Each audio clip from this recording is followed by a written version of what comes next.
Zach felt a pang of ease as he stood before Leo Gratz's apartment in the Bronx, worried that this might turn out to be just another dead end. You can't think that way, he told himself. Control what you can control and let the chips fall where they may. It was a nondescript building, shabby with years of neglect. The once vibrant red brick now faded and marred by graffiti, a good hideout for a road agent. Zach climbed the steps and tried the door. It was locked, glancing discreetly around to make sure no one was watching. He slipped a small lockpick from his pocket, a tool he had grown proficient in using over the years. He listened to the stubborn clicks of the tumblers falling into place, music to his ears with a slight turn of his wrist. The door gave way. The apartment welcomed him with an air of enormity, a couch poised for guests that would never arrive, coffee table stacked with espionage novels that stream ironic or irony, and photographs lining the walls, capturing smalls frozen in time. He switched on his flashlight, the beam cutting through the dimness like a promise of revelation. Methodically, Zach scanned his room. He sifted through the drawers, fairly neatly folded, closed, checked under the bed for any hidden compartments, and examined bookshelves there for books out of place. Nothing.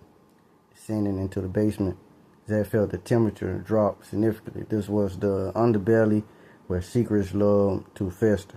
The concrete floor was cold and unwelcoming, a thin layer of dust veiling its surface. The basement was empty, but it did not take long for Zach to discover signs that it hadn't been empty for long. There were fresh scuff marks on the concrete floor, evidence of furniture being moved around, and holes in the wooden walls indicating where objects, blueprints, had been intact. Someone spent a lot of time down here, he whispered. In one corner, behind a water heater, he discovered a mini screwdriver, the kind used for dealing with computers. And when he searched beneath the stairs, he came across a small crumpled paper tucked against the wood as if deliberately hidden there. He unfolded the paper and his breathing seemed to stop of his own accord. As a rough drawing of the very device he and Riley had discovered at Montrose. Zach's fingers trembled ever so slightly as he keyed in the security number for Riley. The basement dim lights flickered overhead. Riley, Zach said, trying not to speak too quickly in his excitement. I'm at Gratz's place. The basement? I think they held Angela here. Made her build the Montrose device. Shit.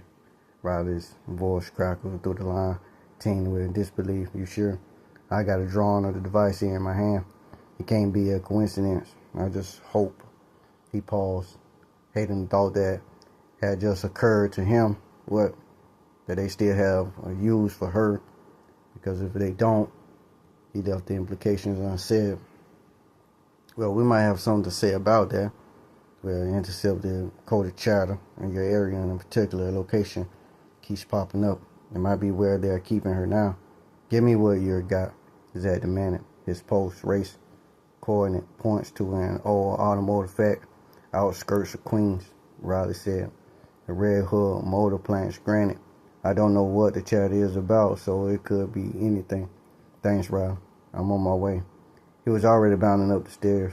Wait, Riley cried. I'm reaching out to local law enforcement just to wait a few minutes and no can do, Zach said as he hurried through the apartment. She might not have that kind of time. Riley started to protest further, but Zach hung up his decision made.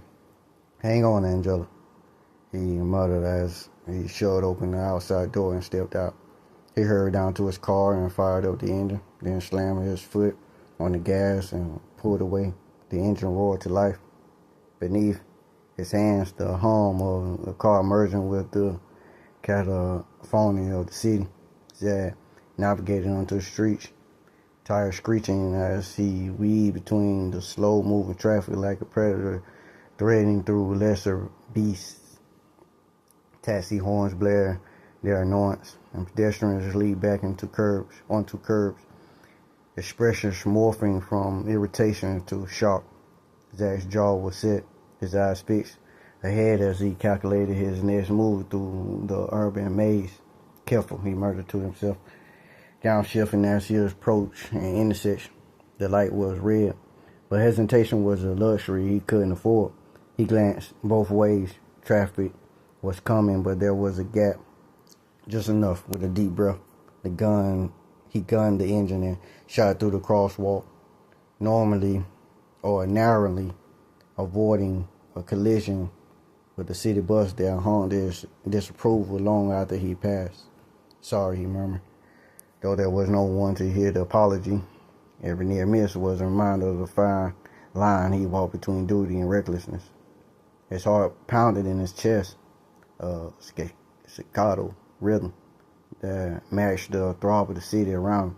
Come on, Zach, urged the vehicle as if the steel and circuits could comprehend his desperation.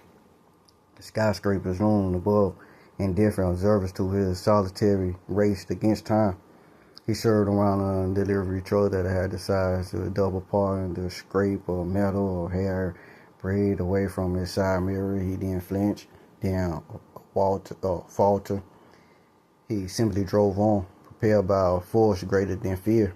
The sky bled orange and purple as dust settled over the sky, casting long shadows that slithered across the desolate expanse of the abandoned automotive factory as it appeared in the distance. The building was a sleeping giant of rusted metals and broken windows, and eerie mausoleum of industries past. Zach Forrest parked his car a block away, the thumb of his engine dying in a sore burr as he cut the ignition. He eyed the structure through the rearview mirror, his gaze sharp, calculated. Big place for big secrets, he muttered to himself, pulling out his Glock 19. The weight of the weapon in the sand was familiar, reassuring. He checked the magazine and ritual preparedness before sliding out of the car. The cool evening air kissed his face, carrying the scent of ozone and decay. Hang in there, Angela, he murmured as he advanced towards the factory. I'm coming for you.